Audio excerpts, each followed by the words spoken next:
I'm Ed Garza. I'm a native San Antonian, born and raised in this wonderful city. I grew up in the Jefferson, Woodlawn Lake, Monticello neighborhoods. I've lived in this neighborhood my whole life, other than going away for college and time for work. I went to Jefferson High School, historic Thomas Jefferson High School, proud graduate back in 1986. Prior to that, Woodlawn Elementary, Horseman Junior School, which is now the Young Women's Leadership Academy, and then Jeff. I was fortunate to attend both the University of Texas at Austin and Texas A&M University in College Station. So yes, both a Longhorn and an Aggie. And that gave me a really balanced perspective coming back to San Antonio, getting involved in my neighborhood, my community. I always knew there was something unique about this part of San Antonio. So after graduating from college, came back and got rolled up my sleeves and got right to work with neighborhood issues, revitalization issues. I was very fortunate to work for a city councilwoman who gave me an opportunity to intern based on my activism and questioning a neighborhood plan that was being developed. I was able to work for a state representative in Houston, and the late Congressman Frank Tejeda in Washington, D.C. And all of these opportunities really gave me a foundation to come back, get involved in the Jefferson Neighborhood Association, become president of the Jefferson Neighborhood Association, then running for city council, getting elected to city council District 7, and being able to serve two-year terms. At that time, that was the maximum you could serve, were two-year terms. So I was termed out as a council member and decided to run for mayor. And one of the things that I remember running for mayor that I ran on was balanced growth and really looking at ways to revitalize the inner parts of San Antonio while developing in a more smart way, learning from the mistakes and the lessons from the past, integrating that into new neighborhood development, new neighborhood design, sustainability. And so all of my public service through City Hall years really came back to what I observed growing up here in the Jefferson Woodlawn Lake, Monticello, Deco District area, and seeing how when developers plan for sustainability, as they did back in the 1920s and 30s when this neighborhood was developed, it'll last and it will continue to grow in value. In fact, as it gets older, it will appreciate in value if it's planned right, if it's designed right. And I think that's really what makes this area, part of San Antonio, very unique. It's the architecture, it's their planning, it's the setback sidewalks where you feel safe to walk. It's the alleys that were designed so that you could put your utilities in the backyard and not see all of the utility poles. It's the parks, the pocket parks, and the large urban parks, such as Woodlawn Lake Park. And then, of course, the institutions, the schools, the neighborhood schools, and Jefferson High School being the landmark of this particular neighborhood as you go west on Fredericksburg Road, being the first $1 million high school in the United States when it opened its doors in 1932. Think about that, the first $1 million high school right in our backyard. And today it's going through the final stages of a $132 million restoration and renovation, getting ready to celebrate its centennial. When so many other high schools have come and gone, have been built and have been knocked down, Jefferson High School is going to be as strong and as vibrant as it was the day it opened on February 1st, 1932. So these are the components that I think that make a vibrant community, a healthy community, a sustainable community that can weather all of the challenges of the economics and politics and the cultural evolution of communities. What we see today in the heart of the Deco District is a mirror of this century plus of contributions from people both in the buildings and the places. So this area, as I mentioned earlier, is unique San Antonio as a city is unique. It's one of the four most unique cities in the country, but when you get into the details of San Antonio, there are so many hidden treasures.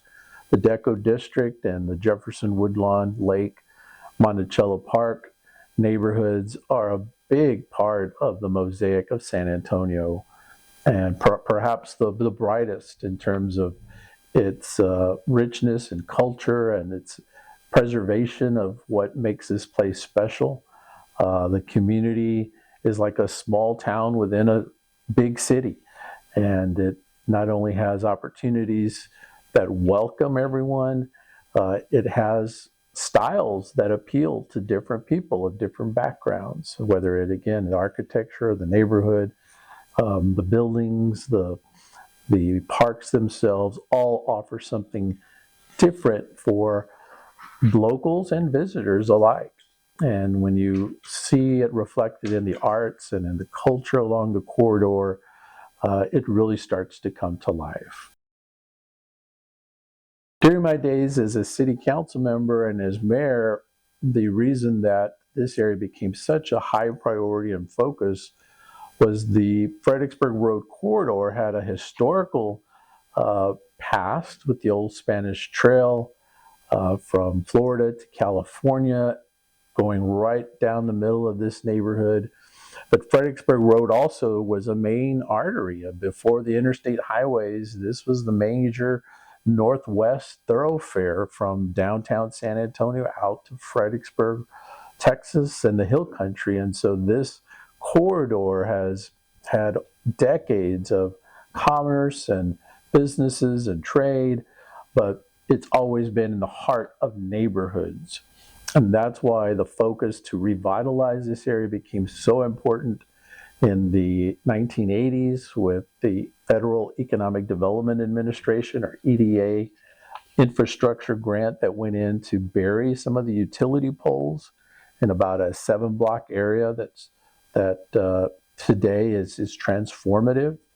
And then you also started to see other public improvements from the bus shelters, stone bus shelters, to landscape planter boxes. All of these became part of that story and evolution of Fredericksburg Road. And I remember in about the mid-1990s, the merchants and businesses got together, they organized, we brainstormed on a brand, and the Deco District was born because of the richness of the architecture from the late 1920s, 1930s, and 1940s. The anchor has been the Woodlawn Theater for so many years, where John Wayne's Alamo had its world premiere. And that was the center in 1996 when they had the revitalization and celebrating the public improvements from the 1980s, with a parade down Donaldson Avenue from Jefferson High School to the Woodlawn Theater. That was a revival. It was a celebration of giving the corridor an opportunity for rebirth and for new ideas to come into the corridor to take place.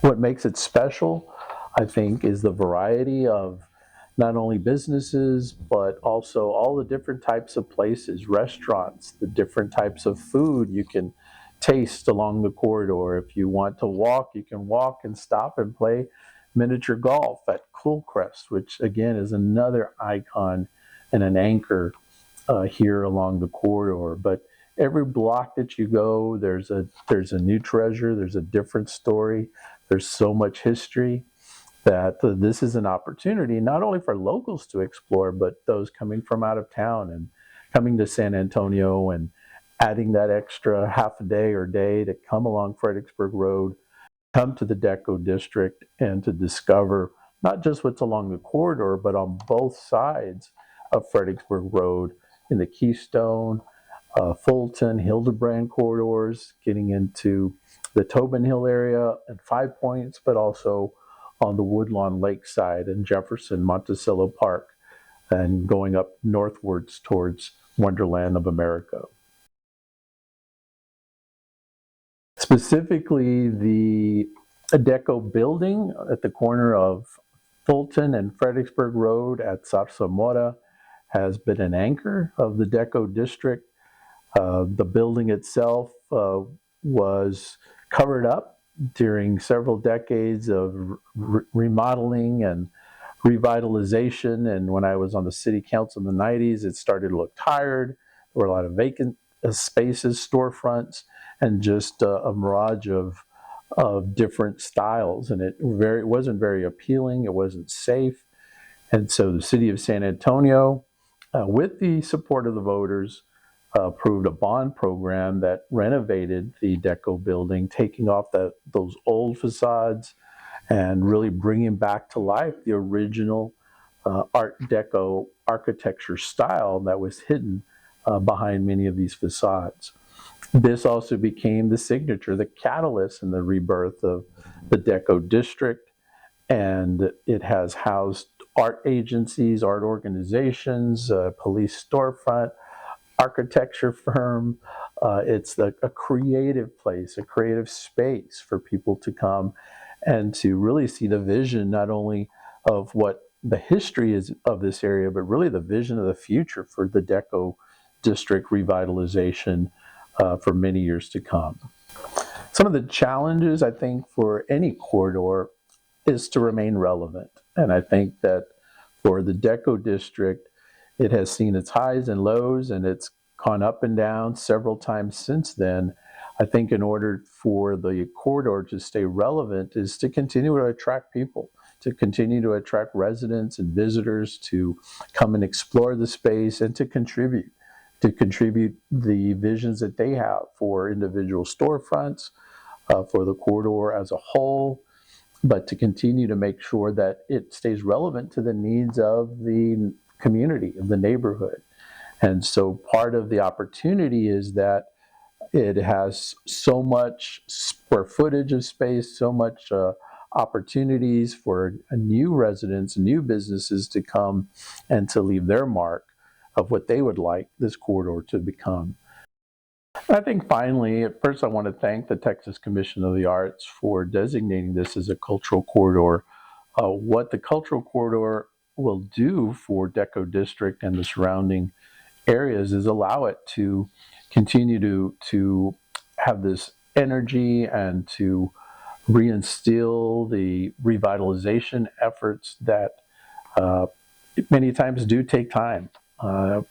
When you talk about revitalization, especially a corridor more than 100 plus years, having the partnerships, the powerful partnerships that can bring together the resources to reinvest, revitalize, and to save this unique space and preserve it for future generations to come.